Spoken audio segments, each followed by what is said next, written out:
Hello, my name's Scott Travers. I'm the President of the Society of Energy Professionals. Thank you for joining us today. As you know, we're bringing 6 packages of constitutional changes to the membership for a referendum. The leadership of the union believes these changes are essential for positioning us for success for the next 15 to 20 years. This video deals with the package of changes related to the Constitutional Interpretation Committee.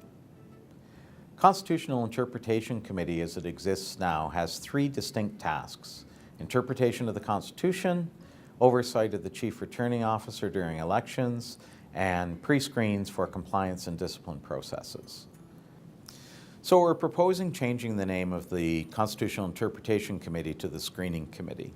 I'd like to point out that the volunteer members of the committee have done an extraordinary job over the past. However, the committee was not well designed and organized for success.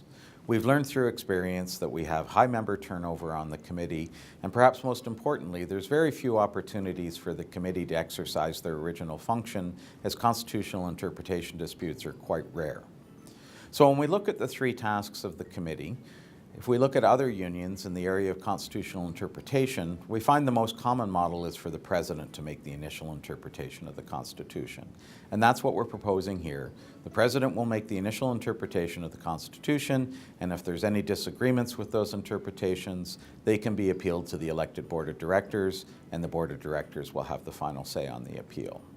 In the area of Chief Returning Officer oversight, the function of the committee is being changed to one of post-election review, with the ability to make recommendations for future election cycles for improvements. And finally, in the area of pre-screen discipline processes, this area is being strengthened for the committee. The committee is being renamed as the Screening Committee. So those are the 3 changes to the Constitutional Interpretation Committee.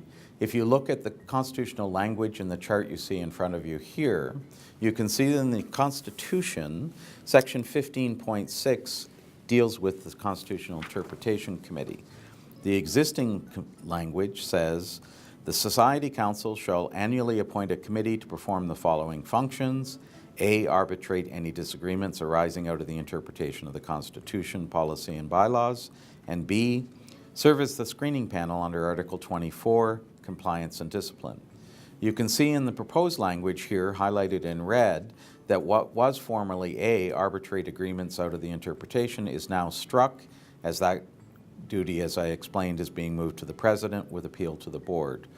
What was Section B is now renumbered A, serve as the screening panel under Article 24, compliance and discipline, and a new B has been added: complete a post-election review, including decisions made by the Chief Returning Officer, with the intent of providing recommendations to the Executive Committee for the next set of elections. And then slightly below that, the committee is being renamed as the Screening Committee. So all the constitutional language changes related to the change to the CIC can be found on the website in this format. I'd like to remind you that the voting window for the referendum changes is February 21st to March 7th, and I strongly encourage you to exercise your right to vote and add your voice to these important changes the Society is making. If you have any trouble with the election process, please don't hesitate to contact your local elected representative or call us here at the Society office, and we'll be happy to walk you through. It only takes a minute to vote. Thank you very much for your time.